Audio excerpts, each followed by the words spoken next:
जय हिंद। शुरू करते हैं आज की क्लास। जैसा कि हमने एक नई सीरीज प्रारंभ की है ग्राम विकास अधिकारी एग्जाम की, जो री डेट आई है, री एग्जाम होने की जो डेट आई है, उसके चलते हमारी जो नई सीरीज शुरू हुई है अभी कल और आज भी, जो वीडियो 2018 में एग्जाम हो चुका था उसका हम पहले उस एग्जाम्स को लगा ही लेते हैं, उस पेपर्स को हम व्याख्यात्मक हल करे लेते हैं। उन एग्जाम्स के बाद में हम अपने प्रैक्टिस सेट भी लगाएंगे। तो आज जो मैं एग्जाम पेपर्स आपका व्याख्यात्मक हल देने वाली हूँ, जिस पेपर्स का, उस पेपर की डेट है 13/12/2018, यानी 23 दिसंबर 2018 को जो पेपर हुआ था उसका अध्ययन हम आज के व्याख्यात्मक हल आज के इस वीडियो में करने वाले हैं। तो जो पहला प्रश्न है कि निम्नलिखित में से कौन सा पत्र वैयक्तिक पत्र है। वैयक्तिक पत्र का मतलब होता है व्यक्तिगत। व्यक्तिक में जब एक प्रत्यय जुड़ा तो कौन सा बना, तो हमारा शब्द बना वैयक्तिक। इसमें जैसे मान लीजिए हमने क्या लिया, व्यक्ति शब्द लिया और इसमें मैंने क्या जोड़ दिया, इसमें मैंने जोड़ा एक प्रत्यय। तो वैयक्तिक होते ही क्या हुआ, हमारा वैयक्तिक पत्र, यानी कि ऐसा पत्र जो व्यक्ति टू व्यक्ति यानी पर्सन टू पर्सन लिखा जा रहा है उसे हम कहते हैं वैयक्तिक पत्र। तो देखो, व्यापारिक जो पत्र है वो व्यावसायिक पत्र की श्रेणी में आता है।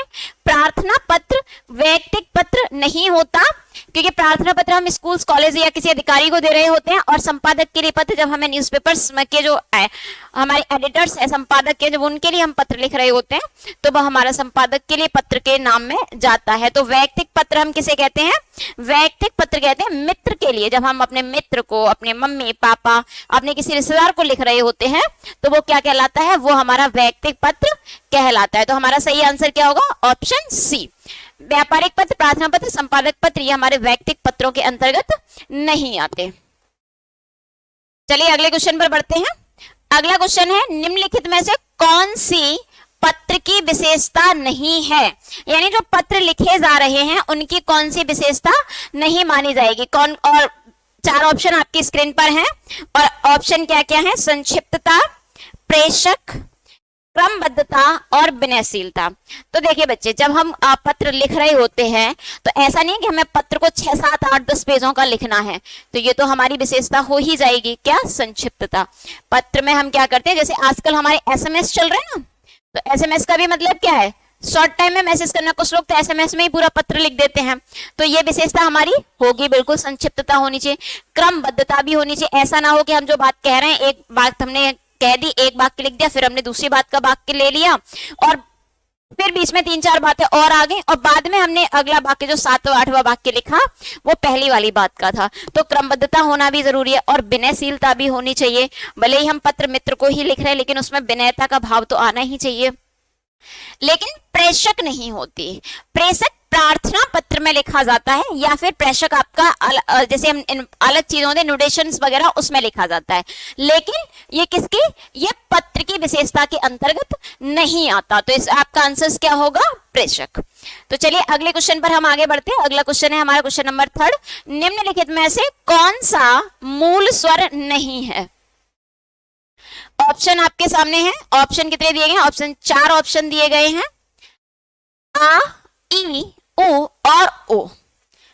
तो देखो, कल जब हमने बात की थी, कल का जो पेपर लगाया था उसमें मैंने बताया था कि जब भी हम मूल दीर्घ स्वर की बात करते हैं, सिर्फ बोलते हैं दीर्घ स्वर, तो जो हमारे मूल स्वर है बच्चे वो कौन कौन से हैं, वो हैं आ, ई, उ और रे। लेकिन अगर हम बात करें संधि स्वर या मूल दीर्घ स्वर की, तो जो समान वर्णों के मेल से बनते हैं, यानी आ, ई और उ, जो दो विजातीय या जो दो असमान स्वर वर्णों के मेल से बनते हैं उन्हें हम कहते हैं संयुक्त स्वर, और ये होते हैं हमारे ए, आए, ओ और औ। तो हमारा आंसर क्या होगा, हमारा आंसर होगा ऑप्शन डी, क्योंकि आ, ई, उ ये तीनों क्या हैं, ये तीनों हमारे मूल दीर्घ स्वर के अंतर्गत आते हैं। तो चलिए नेक्स्ट क्वेश्चन पर आगे बढ़ते हैं। क्वेश्चन नंबर 4, गंदगी की समस्या से पीड़ित मोहल्ले वासियों की ओर से नगर पालिका अध्यक्ष को लिखा गया पत्र निम्नलिखित में से किस श्रेणी में आएगा। नंबर 1, प्रार्थना पत्र की श्रेणी में आएगा। तो भाई बिल्कुल नहीं आएगा प्रार्थना पत्र की श्रेणी में, क्योंकि आप क्या करने जा रहे हैं भाई, आप क्या कर रहे हैं, आप मोहल्ले वासियों से किसकी शिकायत करने वाले हैं? गंदगी की। गंदगी की समस्या से पीड़ित है तो आप शिकायत करेंगे कि हमारे मोहल्ले में गंदगी है, तो भाई नगर पालिका अध्यक्ष का काम है कि वो अपने विभागी और अपने विभाग के लोगों को जिसका वो वर्क है उसको ले और उनसे काम करवाए। तो प्रार्थना पत्र बिल्कुल नहीं होगा, आवेदन आप कर नहीं रहे हैं। आवेदन पत्र तो आप जॉब के लिए कर रहे होते हैं, अन्य किसी चीज के लिए जब आप आवेदन कर रहे हैं। व्यापारिक पत्र बिल्कुल नहीं है क्योंकि आप कोई व्यवसाय नहीं कर रहे हैं, आप तो भी किसी समस्या से पीड़ित हैं, उसकी शिकायत कर रहे हैं। तो आपका सही आंसर क्या होगा? सही आंसर होगा ऑप्शन डी, यानी आपका आंसर क्या हो जाएगा? शिकायती पत्र। अगले क्वेश्चन पर आगे बढ़ते हैं। अगला क्वेश्चन है क्वेश्चन नंबर 5, निम्नलिखित में से शुद्ध वर्तनी वाला शब्द कौन सा है? तो देखो, मैं अक्सर अपने स्टूडेंट से कहती हूँ कि अगर हमें वर्तनी की समस्या को सॉल्व करना है तो उसका एक तरीका है कि हम संधि, उपसर्ग, प्रत्यय, इन 3 टॉपिक्स को अगर ठीक से समझ लेते हैं तो वर्तनी की जो समस्या है हमारी लगभग 98 to 99.99% समाप्त हो जाती है। एक आध ऑप्शंस की बात अलग है, वरना हमारी यहाँ समाप्त हो जाती है। देखिए, शब्द आपसे पूछा है, यहाँ शब्द है अध्ययन। अब अगर इसको मैं कहूं तो ये क्या हो जाएगा? अधि प्लस अन हो सकता है, जो कि नहीं होगा। अधि में अनुपसर्ग प्रत्यय जुड़ाव बिल्कुल नहीं है। अध्ययन, ये भी गलत है, ये भी गलत है। शब्द तो आप समझ ही गए होंगे कि एग्जामिनर आपसे अध्ययन शब्द पूछना चाह रहा है। तो अध्ययन शब्द हमारा कैसे बनता है बच्चे? अधि धन अयन।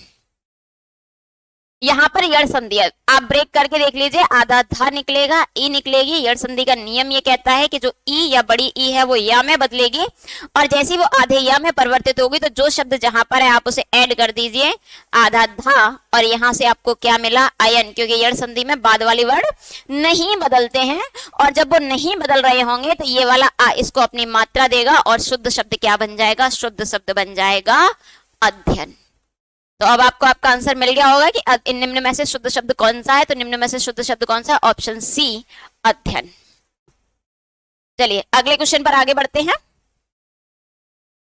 अगला क्वेश्चन है, निम्न में से शुद्ध वर्तनी वाला शब्द कौन सा है? फिर से एग्जामिनर ने क्या पूछा? वर्तनी ही पूछी है और शुद्ध वर्तनी वाले शब्द पर पहुंचते हैं। उत्तरदायी, उत्तरदायी, उत्तरदायी।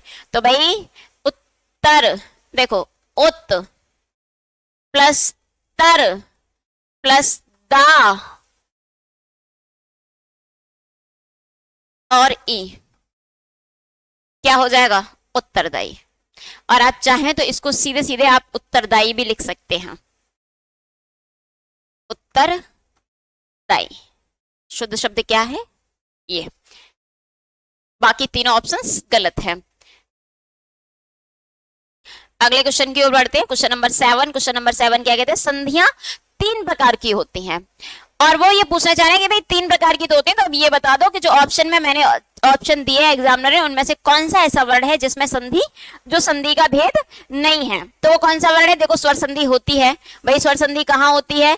एक तो संधि में स्वर का होना अनिवार्य है, तो जब किसी स्वर का मेल किससे हो? स्वर से, यानी दोनों तरफ स्वर हो तो कौन सी संधि हो जाएगी? फिर आपकी हो जाएगी स्वर संधि। लेकिन अगर स्वर प्लस से पहले स्वर हो और प्लस के बाद में क्या आ जाए बच्चे? व्यंजन आ जाए, प्लस से पहले व्यंजन आ जाए और प्लस के बाद में क्या हो? स्वर आ जाए, या प्लस से पहले भी व्यंजन हो और प्लस के बाद में भी व्यंजन हो, इन तीनों ही कंडीशन में कौन सी संधि होगी? इन तीनों ही कंडीशन में व्यंजन संधि होगी। यहाँ पर क्या है? स्वर संधि। अब विसर्ग संधि क्या होती है कि प्लस से पहले क्या आ जाए? विसर्ग, और प्लस के बाद में क्या आ जाए? स्वर या व्यंजन। तो हमारी संधियां कौन कौन सी हैं? हमारी स्वर संधि भी होती है, व्यंजन संधि भी होती है, विसर्ग संधि भी होती है। तो हमारा यहाँ आंसर कौन सा होगा? क्योंकि एग्जामिनर क्या पूछना चाह रहा है? एग्जामिनर कहना चाह रहा है कि निम्न में से कौन सा व्यंजन स्वर संधियों का भेद नहीं है। तो हमारा आंसर होगा ऑप्शन डी।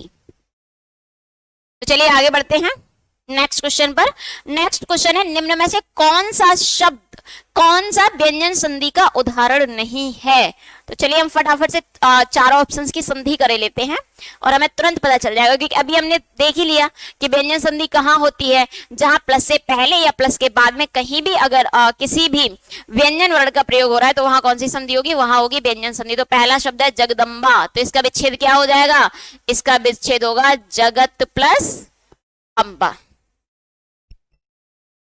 व्यंजन आ गया तो भाई इसमें व्यंजन संधि है, अगला क्या है? विद्यालय, विद्या धन आलय। अगला शब्द क्या है? संतोष, सम प्लस तोष। और अगला शब्द क्या है? अहंकार, तो ये क्या हो जाएगा? अहम धन कार। अब आप स्वयं से पता कर लीजिए। देखिए यहां पर प्लस से पहले व्यंजन है, यहां प्लस से पहले व्यंजन है, और यहां भी प्लस से पहले व्यंजन है। अब ये ग में कैसे बदला और ये अनुस्वार में कैसे बदले, इसके लिए क्या करते हैं? संधि के नियम पढ़ लेते हैं, और संधि के नियमों की बात जितने भी महत्वपूर्ण एग्जाम परिदृश्य नियम है वो संधि वाली सामान्य हिंदी की प्लेलिस्ट में है, तो आप वहां से भी देख सकते हैं। अब इसको अगर देखेंगे तो यहाँ पर बड़ा असमाहित है, तो हमारा आंसर क्या होगा? हमारा आंसर होगा विद्यालय, यानी कि विद्यालय में क्या है? वो व्यंजन संधि का उदाहरण नहीं है, वो स्वर संधि का उदाहरण है। तो चलिए अगले क्वेश्चन पर बढ़ते हैं। क्वेश्चन नंबर 9, देशभक्ति में कौन सा समास है? अक्सर एग्जामिनर पूछता है, एग्जामिनर को बहुत पसंद है ये शब्द देशभक्ति। तो बच्चे देश की भक्ति नहीं होती, अक्सर बच्चा कंफ्यूज हो जाता है कि देश की भक्ति होती है, नहीं, देश के लिए भक्ति होती है। तो जहां कारक चिन्ह, कर्ता ने कर्म को, अब कर्ता तो आता नहीं है और ना संबोधन आता है, तो कर्म यानी को, के लिए, से, के द्वारा, का, की, के, इन में पर इन विभक्ति चिन्हों का जहां लोप होता है वहां तत्पुरुष समास होता है। और हमारे इस शब्द का विग्रह ही क्या है? इसका विग्रह है देश के लिए भक्ति। तो कौन सा आंसर होगा? तत्पुरुष समास। अव्ययी भाव समास कहां होता है? अव्ययी भाव समास वहां होता है जहां पूर्व पद अव्यय हो, या पुनरुक्त शब्द हो, या पूर्व पद अधिकांशतः क्या हो? आपका उपसर्ग हो।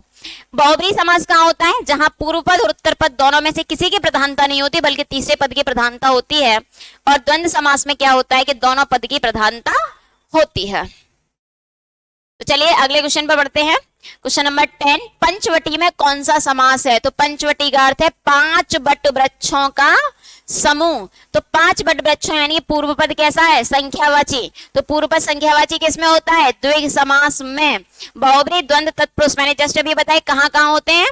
तो आपका आंसर क्या होगा? हमारा आंसर होगा पंचवटी का द्विग समास। अगले ऑप्शन पर बढ़ते हैं, अगले क्वेश्चन पे जाते हैं। अधिकारी में कौन सा उपसर्ग है? तो बच्चे विच्छेद कर लेते हैं। देखो अधि, अधि धन कार और धन ई, अधि उपसर्ग से कार प्रत्यय मिला और इसी में हमने ई प्रत्यय जोड़ा, तो शब्द क्या बना? अधिकारी। और एग्जामिनर ने क्या पूछा है? एग्जामिनर ने पूछा है उपसर्ग, तो हमारा आंसर क्या होगा? हमारा आंसर होगा अधि। चलिए नेक्स्ट क्वेश्चन पर आगे बढ़ते हैं। अगला क्वेश्चन है क्वेश्चन नंबर 12, 12 निम्नलिखित में से किस शब्द में आ उपसर्ग नहीं है? कौन सा उपसर्ग नहीं है? आ। ये नहीं वाले क्वेश्चन बहुत आते हैं एग्जाम में। आ उपसर्ग नहीं है। अकथ, अभेद, अचूक, अनुज। तो देखो जो कहा ना जाए वो होता है अकथ, जो भेदा ना जाए वो होता है अभेद, और जो अचूक है यानी जिसका निशाना या जो चूके ना वो क्या है? अचूक। लेकिन अनु प्लस जा, अनु का अर्थ होता है बार बार या पीछे, तो जो बाद में जन्म ले या पीछे जन्म ले, जा का मतलब है जन्म लेना, वो होता है अर्थात छोटा भाई। तो हमारा आंसर क्या होगा? हमारा आंसर होगा अनुज, क्योंकि इसमें उपसर्ग क्या है? इसमें अ उपसर्ग नहीं है बल्कि इसमें अन उपसर्ग है। तो चलिए नेक्स्ट क्वेश्चन पर बढ़ते हैं। नेक्स्ट क्वेश्चन है निम्नलिखित में से किस शब्द में नी प्रत्यय लगा है? कौन सा प्रत्यय लगा है? नी। तो फटाफट से आंसर देख लेते हैं, ऑप्शन देखते हैं। शेरनी, तो भाई शेर में क्या लगा है? नी प्रत्यय लगा है। शेर धन नी। और मोर में, अच्छा यहाँ पे नहीं शब्द रहेगा। निम्नलिखित में से किस शब्द में नी प्रत्यय नहीं लगा है? बच्चे यहाँ पर नहीं शब्द ऐड कर लीजिए, थोड़ी सी टाइपिंग मिस्टेक है। और मोर में भी क्या लगा है? मोर धन नी, क्या हो गया? मोरनी। और कूट धन नी, क्या हो गया? कुटनी। और लेकिन नौकर, धन आनी क्या हो जाएगा, नौक रानी। तो हमारा आंसर क्या होगा, हमारा सही आंसर होगा नौक रानी। तो चलिए फटाफट से टिक कर लीजिए सही आंसर उसको। सही आंसर क्या है, सही आंसर है नौकरानी। और अब हम बढ़ते हैं अगले क्वेश्चन पर। अगला क्वेश्चन क्या है, अगला क्वेश्चन है निम्नलिखित में से कौन सा शब्द तत्सम नहीं है।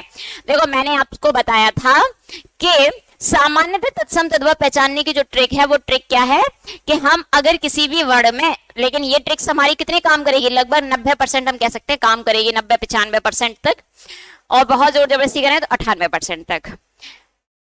किसी शब्द में रे की मात्रा हो, तत्सम सा हो, संयुक्त व्यंजन हो, रा के रूप हो, तो वो क्या होता है, वो हमारा होता है तत्सम वर्ण। लेकिन यहां आप पाएंगे यहां पर हमारी ट्रिक काम नहीं कर रही है। क्यों नहीं कर रही है, तो फटाफट से देख लेते हैं क्यों नहीं कर रही। देखो कपाट तत्सम शब्द है, एक मिनट मैं पेन ले लूं। कपाट कैसा शब्द है बच्चे, कपाट हमारा तत्सम शब्द है। इसका तद्भव क्या होता है, इसका तद्भव होता है किवाड़। कीटक जिसे आप कीट पतंगा कहते हैं, ये भी हमारा कैसा है, तत्सम शब्द है। कुंभकार, कुंभकार होता है जिसे आप कुम्हार कहते हैं जो मिट्टी के बर्तन बनाता है, तो हमारा तत्सम नहीं है। तो सही आंसर क्या होगा, सही आंसर होगा कूची। अगले क्वेश्चन पर बढ़ते हैं, क्वेश्चन नंबर 15। निम्न में से कौन सा शब्द तद्भव है। देखो यहां पर जो पक्ष है इसमें छा है, और पक्षी में भी क्या है, संयुक्त व्यंजन है। पतन, पतन का मतलब होता है धीरे धीरे ह्रास की ओर जाना। पत्ता हमारा तद्भव शब्द है और इसका तत्सम होता है पत्र। सॉरी, पत्र तो पाती का होता है, इसका तत्सम होता है पर्ण। चलिए अगले क्वेश्चन पर आगे बढ़े। अगला क्वेश्चन है, चलिए नेक्स्ट क्वेश्चन पे बात करें। क्वेश्चन नंबर 16, निम्नलिखित में से कौन सा तत्सम शब्द है। तो 16 तद्भव है क्योंकि 16 का तत्सम होता है सोडस।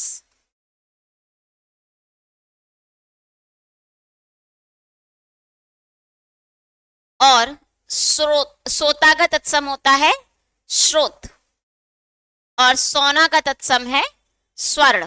तो यानी कि ये तीनों कैसे हैं, ये तीनों हमारे तद्भव शब्द हैं। और एग्जामिनर ने क्या पूछा, एग्जामिनर ने पूछा निम्न में से तत्सम शब्द कौन सा है।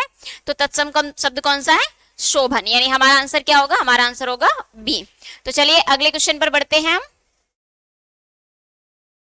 क्वेश्चन नंबर 17, उत्पत्ति के आधार पर शब्दों के 4 भेद किए जाते हैं, निम्न में से कौन सा गलत है।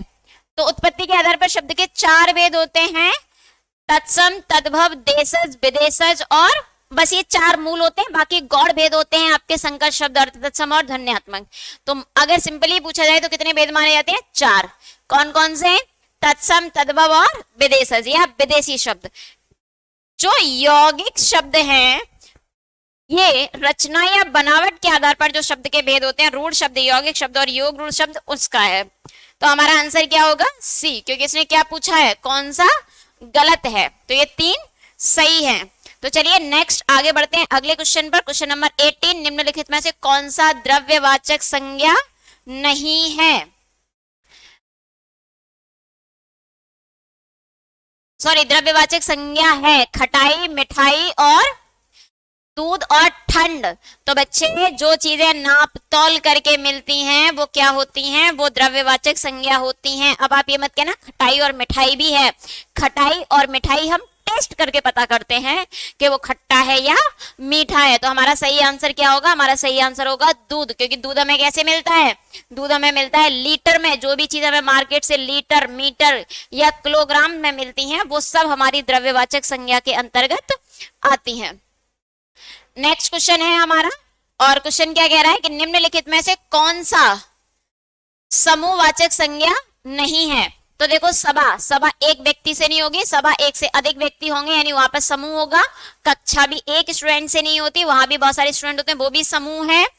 दौड़, दौड़ क्रिया है, जबकि भीड़ भी एक की नहीं होती। तो हमारा आंसर क्या होगा, हमारा आंसर होगा ऑप्शन डी, यानी समूहवाचक संज्ञा क्या नहीं है, समूहवाचक संज्ञा हमारी दौड़ नहीं है। अगले क्वेश्चन, क्वेश्चन नंबर 20 पर आगे बढ़ते हैं। वह आप ही चला गया और यहाँ पर एग्जामिनर ने पूछा है रेखांकित, अच्छा रेखांकित करना भूल गए तो मैं कर देती हूँ आप।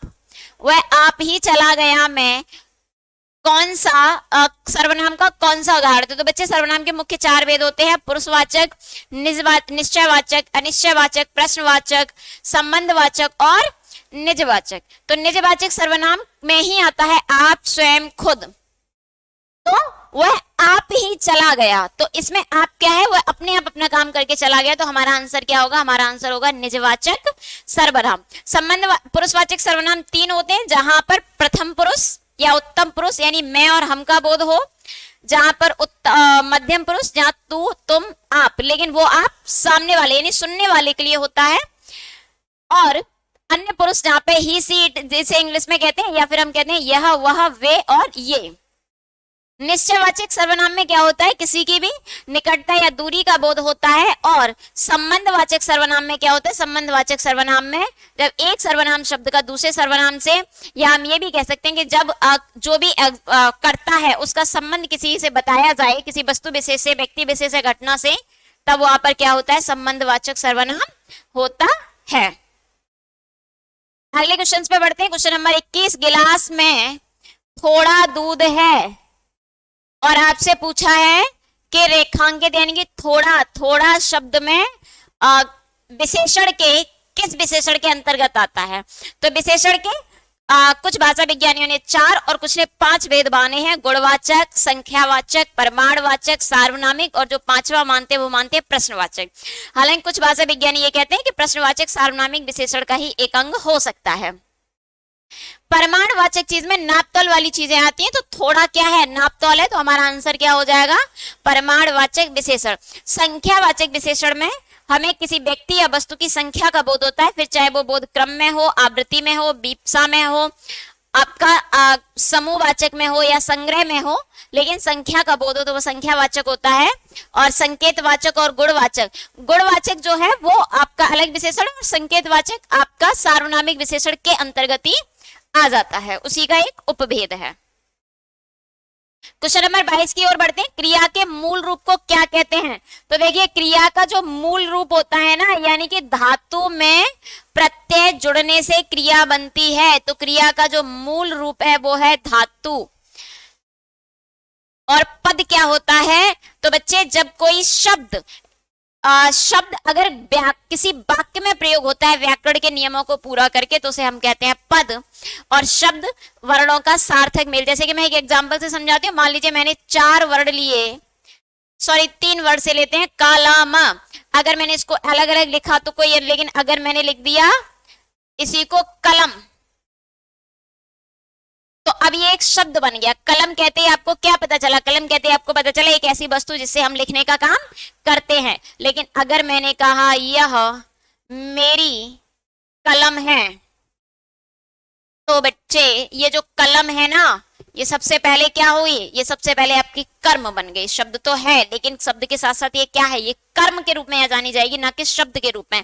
यानी यही शब्द जब व्याकरण के नियमों को परिपूर्ण करके अपनी प्रवृत्ति में या अपनी प्रकृति में परिवर्तन करता है, तो वो क्या बन जाता है, वो हमारा पद बन जाता है। और इसको मैं अगर ऐसे भी लिख लूं, कलम टूट गई, तो अब क्या बन गई, अब यही कलम हमारी कर्ता बन गई। तो जब भी कोई शब्द व्याकरण के नियमों को परिपूर्ण करके किसी वाक्य में प्रयुक्त होता है, तब उसे हम क्या कहते हैं, उसे हम पद कहते हैं। तो इस क्वेश्चन का सही आंसर होगा हमारा धातु। तो चलिए अगले क्वेश्चन पर बढ़ते हैं। अगला क्वेश्चन, क्वेश्चन नंबर 23, मैं वहां होकर आया हूं। और इसने पूछा है एग्जामिनर ने आपसे कि अव्यय शब्द क्या है, मैं, वहां, होकर या हूं। तो बच्चे देखो, जो मैं है ना, मैं, इसका बहुवचन करेंगे तो हम हो जाएगा। और अव्यय क्या होते हैं, अव्यय वे शब्द हो या शब्द समूह होता है जो किसी भी आधार पर परिवर्तित नहीं होता। अब किसी से भी क्या मतलब है, लिंग, वचन, कारक, पुरुष, किसी भी आधार पर जो ना बदले उसे हम क्या कहते हैं, अव्यय कहते हैं। तो मैं का बहुवचन हो जाएगा, होकर क्रिया है, क्रिया अक्सर बदलती है, हूं भी सहायक क्रिया है। तो हमारा सही आंसर क्या होगा, सही आंसर होगा वहां। चलिए अगले क्वेश्चन पर बढ़ते हैं। अगला क्वेश्चन, क्वेश्चन नंबर 24, उसने कटोरा भर दूध पिया और आपसे पूछा है कि इसमें अव्यय शब्द कौन सा है। कटोरा दूध भर पिया, तो भाई कटोरा का कटोरी हो जाएगा, और दूध तो आपका द्रव्यवाचक है। भर पिया, पीना क्रिया है, तो सही आंसर क्या होगा, अव्यय शब्द आपका होगा भर। अगले क्वेश्चन की ओर बढ़ते हैं। अगला क्वेश्चन है, निम्नलिखित में से कौन सा एक अनाथ का पर्यायवाची नहीं है, और आपके ऑप्शन दिए गए हैं बेसहारा, यतीम, अनाड़ी, निराश्रित। तो वही अनाथ कौन है, जिसका कोई नाथ ना हो, जिसकी कोई देखभाल करने वाला हो। बेसहारा कौन है, जिसका कोई सहारा ना हो। यतीम हमारा उर्दू परंपरा से आया हुआ शब्द है, और वहां भी अनाथ को ही यतीम कहा जाता है। और निराश्रित, भाई जो किसी पर आश्रित ना हो, भाई जब उसका कोई नाथ ही नहीं है, कोई सहारा ही नहीं, तो वो किसी पर आश्रित ही नहीं होगा। तो हमारा सही आंसर क्या होगा, हमारा सही आंसर होगा अनाड़ी।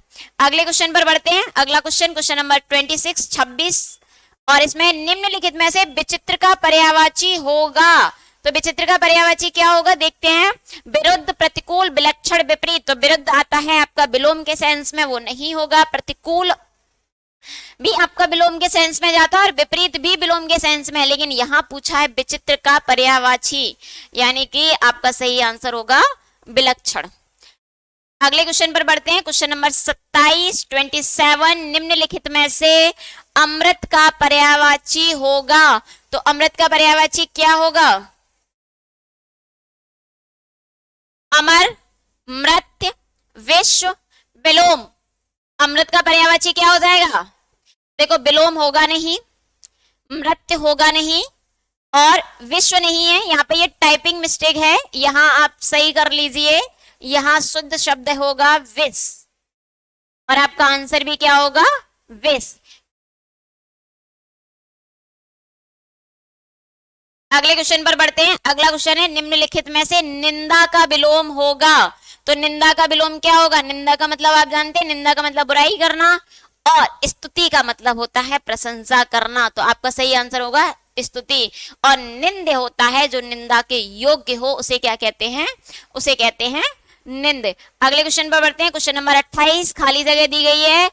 कोई टाल नहीं सकता, यानी जिसको कोई टाल नहीं सकता उसे क्या कहेंगे, उसे कहा जाता है नियत, नियति, निमित्त या नमित। देखो शुद्ध शब्द होता है नियत, नियत को कोई टाल नहीं सकता। अगले क्वेश्चन की ओर बढ़ते हैं। अगला क्वेश्चन, क्वेश्चन नंबर 30, अपने खाली जगह के लिए लड़ना धर्म है। तो भाई किसके लिए लड़ना धर्म है, अपने स्वत्व के लिए। स्वत्व क्या है, अपने सच, अपने अधिकार के लिए लड़ना क्या है, धर्म है। सत्य शब्द गलत लिखा हुआ है, और सम्मति होता है जहां लोगों की, देखो सम उपसर्ग लगा है मत शब्द में। तो मत क्या है, मत हमारी आती है विवेक, बुद्धि, और सम अच्छे, श्रेष्ठ और पूर्णता और सम्यक के सेंस में आती है। तो जहां लोगों की सम्मति हो जाए, सबकी समान मति मिल जाए, सम्यक मति मिल जाए। और सम्मत शब्द मति शब्द से तो नहीं बना, तो आपका सही आंसर होगा ऑप्शन बी। अनियमित के लिए उचित शब्द चुने। अनियमित क्या होता है, तो अनियमित के लिए देखते हैं, जिस पर कोई नियंत्रण ना हो वो अनियंत्रित होगा। जो नियमानुकूल ना हो, बिल्कुल हमारा आंसर होगा जो नियमानुकूल ना हो। जिसके संबंध में कोई निर्णय न लिया हो, ये नहीं हो सकता। और जिसका निवारण ना हो वो अनिवार्य होता है। तो हमारा सही आंसर क्या होगा, हमारा सही आंसर होगा ऑप्शन बी। आगे बढ़ते हैं अगले क्वेश्चन पर। जिस पर आक्रमण हो, तो भाई जिस पर आक्रमण होता है ना बच्चे, वो होता है आक्रांत। क्या होता है, आक्रांत। और जिसकी आत्मा हरने के लिए कोई आघात किया गया है वो होता है आत्मघाती। आक्रमण या आक्रामक, आक्रमण आप समझते हैं किसी पर अटैक करना, और आक्रामक ये किसी का व्यवहार होता है। अगले क्वेश्चन पर बढ़ते हैं। क्वेश्चन नंबर 33 गुड़ गोबर कर देना मुहावरे का अर्थ बताइए। तो जो गुड़ गोबर कर देना मुहावरे का अर्थ है वो क्या होगा, कोई बखेड़ा खड़ा कर देना, बिल्कुल नहीं। गायब कर देना, ये भी नहीं होगा। बना बनाया काम बिगाड़ देना, बिल्कुल। गुड़ गोबर कर देना, अपनी हानि करके मौज उड़ाना, ये तो बिल्कुल नहीं होगा। आपका आंसर क्या होगा, बना बनाया काम बिगाड़ देना। तो चलिए अगले क्वेश्चन पर बढ़ते हैं। अगला क्वेश्चन है क्वेश्चन नंबर 34, चमड़ी जाए पर दमड़ी ना जाए। भाई बेहद कंजूस व्यक्ति कौन है, दिया है बहुत गरीब, बिल्कुल नहीं। बहुत सेंसिल, ये भी नहीं। बहुत बीमार, बिल्कुल नहीं। सही आंसर क्या होगा? बहुत कंजूस, कि भाई चमड़ी ले जा, स्किन ले जा भले ही तू, लेकिन मेरी दमड़ी पैसा नहीं जाना चाहिए।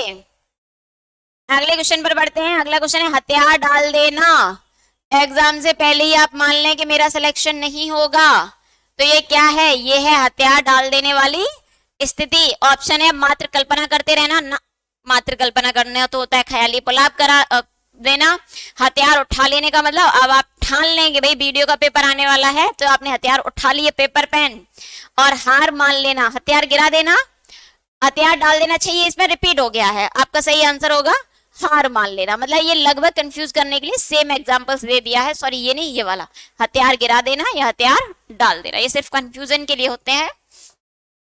अगले क्वेश्चन पर बढ़ते हैं। क्वेश्चन नंबर 36, निम्नलिखित में से मिश्रित वाक्य कौन सा है? तो पहले जानते हैं मिश्रित वाक्य किसे कहते हैं। तो मिश्रित वाक्य वे वाक्य होते हैं जहां पर एक प्रधान वाक्य दूसरे वाक्य पर आश्रित होता है और रचना या बनावट के आधार पर वाक्य के तीन भेद होते हैं, सरल, संयुक्त और मिश्रित। यहाँ एग्जामिनर ने क्या पूछा है? मिश्रित वाक्य। रण में सेनापति की वीरता दिखाने के कारण राष्ट्रपति ने उसे वीरता चक्र प्रदान किया। तो भाई रण में सेनापति ने वीरता दिखाई और राष्ट्रपति ने उसको क्या दिया? सम्मान दिया। ये दो वाक्य अलग अलग बन सकते हैं, इसका मतलब ये हो गया हमारा क्या? संयुक्त वाक्य। उसे लूटने के अतिरिक्त भी पीटा गया, तो ये भी नहीं होगा। ये भी पीटना और लूटना अलग अलग है। मेरा मित्र आया और हम दोनों सैर करने गए, ये भी आपका संयुक्त वाक्य है। तो भाई मिश्रित वाक्य क्या है? मिश्रित वाक्य है उसने मान लिया। अब क्या मान लिया? अभी तो जानने की जरूरत है। तो उसने क्या मान लिया? कि उसका दोष है। तो कौन इसका आंसर होगा? Option C. अगले क्वेश्चन पर बढ़ते हैं। वह दंड से बचना चाहता था इसीलिए भाग गया। यह एक संयुक्त वाक्य है भाई, बिल्कुल है। अब आपको क्या करना है? इसको करना है सरल वाक्य। और सरल वाक्य का मतलब होता है जहां आपको सिंपल से वाक्य बनाना हो, जहां कोई अव्यय शब्द का प्रयुक्त ना हुआ। क्योंकि वह दंड से बचना चाहता था इसीलिए भाग गया, भाई बिल्कुल नहीं। या तो आपने पहले ही अव्यय शब्दों का प्रयोग कर लिया। दंड से बचने के लिए वह भाग गया, दंड से बचने के लिए भाग गया। हो सकता है वह भाग गया क्योंकि दंड से बचना चाहता था, बिल्कुल नहीं।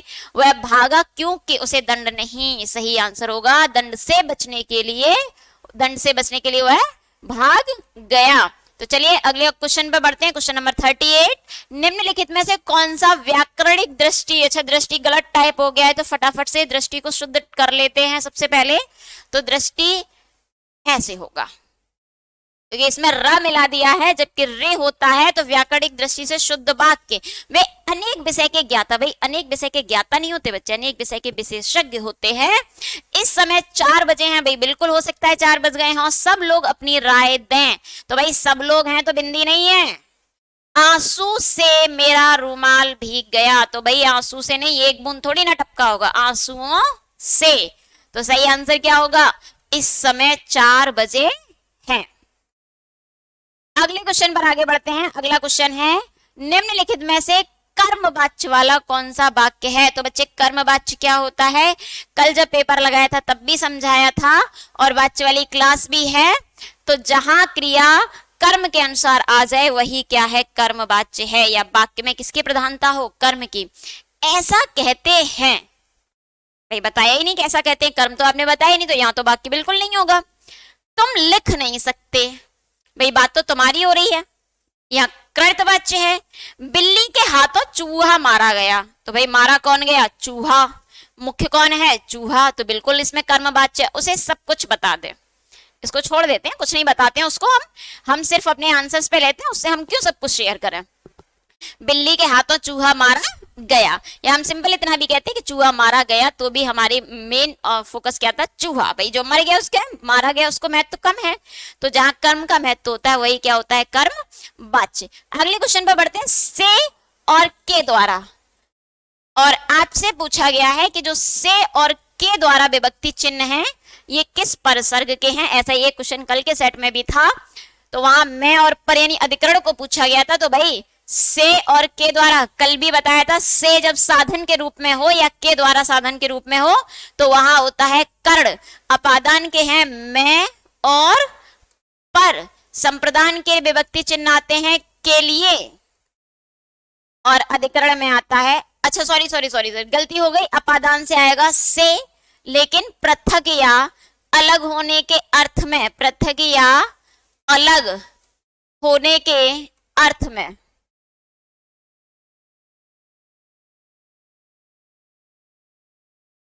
और अधिकरण में आपके आएंगे मैं और पर। तो चलिए अगले क्वेश्चन पर बढ़ते हैं।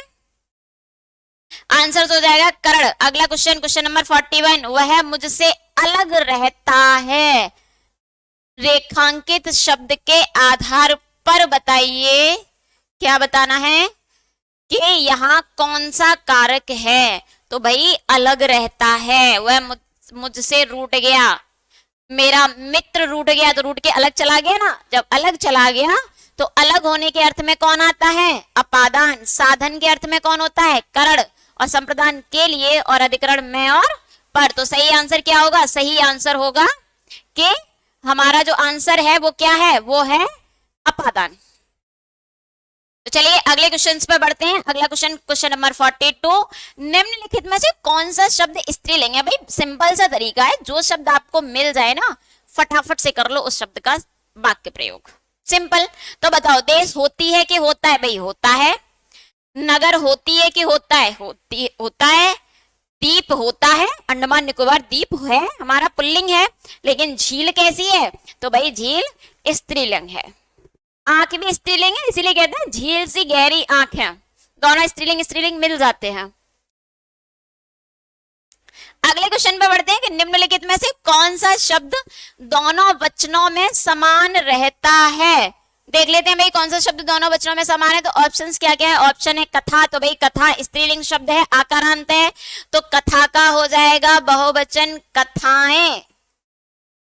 लता सेम बात है भाई, स्त्रीलिंग भी है आकारांत भी है, तो शब्द क्या बन जाएगा, शब्द बन जाएगा लताएं। अच्छा यहाँ क्वेश्चन मार्क डाल दिया है, ये शुद्ध शब्द है कुटी। तो कुटी, कुटी या कुटिया, कुटिया क्या होती है, यहाँ मैं लिख देती हूँ, थोड़ी सी टाइपिंग मिस्टेक है, कुटिया। और अगर इसका करना हो हमें तो हो जाएगा कुटिया। सरसों हमारी दोनों वचनों में समान रहेगी। चलिए आगे बढ़े। अगला क्वेश्चन है, निम्नलिखित में से कौन सा वाक्य, बाघ नहीं है, अरे रे भाई थोड़ा सा देख लेना, टाइपिंग की थोड़ी सी मिस्टेक है, न्यू टाइपिस्ट हैं। कौन सा वाक्य पूर्ण भूतकाल का उदाहरण है, वेरी गुड। पूर्ण भूतकाल, देखो पहले भूतकाल के बारे में समझ लेते हैं। भूतकाल के होते हैं 6 भेद, सामान्य भूतकाल, आसन्न भूतकाल, तात्कालिक भूतकाल, पूर्ण भूतकाल, हेतु मद भूतकाल और संदिग्ध भूतकाल। तो भाई यहाँ पूछा है पूर्ण भूतकाल। पूर्ण भूतकाल का मतलब एकदम सिंपल सा समझा दूं तो हमने बचपन से पढ़े हैं प्रेजेंट पास्ट फ्यूचर। तो जहां पूर्ण भूतकाल है हिंदी में उसी को सॉरी हिंदी में जिसको पूर्ण भूतकाल कहते हैं, अंग्रेजी में हमने पढ़ा है पास्ट परफेक्ट। तो वे गए, वे खाना खा रहे थे, वे आए थे, वे सोकर उठे। तो वे आए थे पर अब नहीं है, तो हमारा आंसर क्या हो जाएगा, हमारा आंसर हो जाएगा वे आए थे। वे खा रहे थे, ये अपूर्ण या इसी को कहते हैं तात्कालिक, जिसे अंग्रेजी में हम पढ़ते आए हैं कौन सा, पास्ट कॉन्टिन्यूअस। वे गए, ये सामान्य सवाल भूतकाल हो गया, और वे सोकर उठे हैं यानी अभी अभी उठे हैं, तो ये हो गया हमारा आसन्न भूतकाल। वे गए सामान्य भूतकाल में आ जाएगा, वे आए थे पूर्ण भूतकाल है। तो चलिए अगले क्वेश्चन पे बढ़ते हैं। क्वेश्चन नंबर 45, निम्नलिखित में से शब्दों में निपात का उदाहरण कौन सा है। तो निपात बच्चे, निपात का शाब्दिक अर्थ ही होता है बल प्रदान करना, अर्थात वे शब्द या शब्द समूह जो बाकी को अतिरिक्त भावार्थ देते हैं उन्हें हम क्या कहते हैं, उन्हें हम कहते हैं निपात। तो देख लेते हैं, निकट, इधर, कल, निकट पास का बोध करा रहा है, इधर दिशा सूचक है, कल समय बोधक है, और तीनों के तीनों क्या है, अव्यय। लेकिन ठीक आपसे पूछा जाए ना, पढ़ते हो कल याद कर लाओगे, हाँ ठीक से याद करोगे, याद करोगे, हाँ ठीक है, या ठीक याद कर लूंगा तो ठीक क्या है, निपात। अगले क्वेश्चन पे बढ़ते हैं। निम्नलिखित में से कौन अनुपयुक्त शब्दों का प्रयोग, अनुपयुक्त निम्नलिखित में से अनुपयुक्त शब्द प्रयोग संबंधी अशुद्धि किस वाक्य में है? देख लेते हैं भाई। उसने आसन ग्रहण किया, शब्द तो सही है। पूजनीय पिताजी, आज बेहद गर्मी है, भाई पूजनीय तो सही है, आज बेहद गर्मी है, और उसकी जन्मतिथि क्या है ये भी सही है। लेकिन मैंने पेपर पढ़ा हुआ है तो मुझे याद है यहाँ जो पूजनीय शब्द लिखा गया है एग्जाम में, वो पूजनीय शब्द लिख दिया है मेन पेपर में, और ये टाइपिंग में दिक्कत आ गई, तो आपका जो सही आंसर है वहां पर वो है पूजनीय, क्योंकि पूजनीय यहां शुद्ध लिखा हुआ है। अगले क्वेश्चन की ओर बढ़ते हैं। संविधान के किस अनुच्छेद में राजभाषा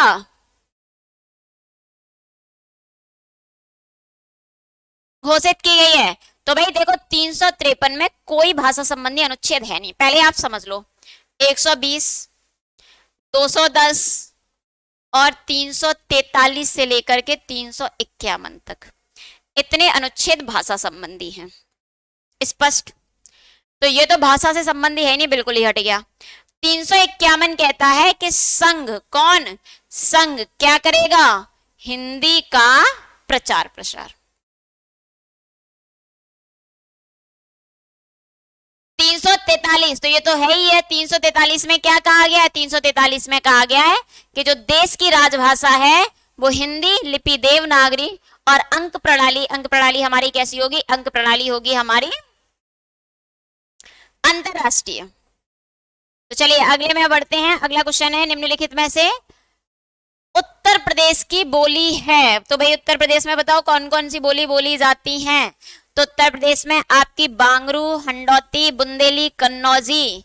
तो भाई बांगरू बोली जाती है बिल्कुल उत्तर प्रदेश के कुछ जिलों में, और बुंदेली भी बोली जाती है। हांडौती आपकी राजस्थान क्षेत्र में बोली जाती है, और कन्नौजी आई थिंक एमपी के क्षेत्र में ज्यादा बोली जाती है, हालांकि इसमें थोड़ा सा डाउट है, लेकिन हांडौती और इन तीनों चीजों में मैं एकदम क्लियर हूं, तीनों भाषाओं में। मामला अभी भी विचाराधीन है, अभी भी।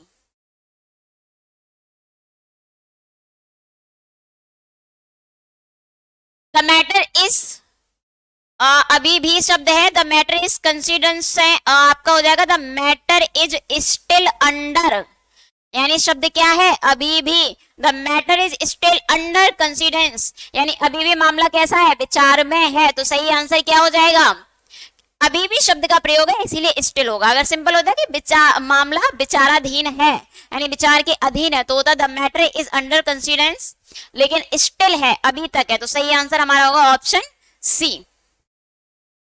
इसमें स्टिल जरूर है लेकिन अंडर नहीं दिया गया है। अगले क्वेश्चन पे बढ़ते हैं। एप्लीकेशन में बी रिजेक्टेड, बाकी का शुद्ध हिंदी अनुवाद क्या होगा?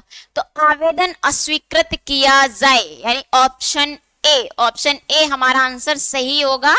आवेदन अस्वीकृत किया जाए का अर्थ होता है, अब वो एप्लीकेशन में बी रिजेक्टेड का सही हिंदी अनुवाद है हमारा आवेदन अस्वीकृत किया जाए।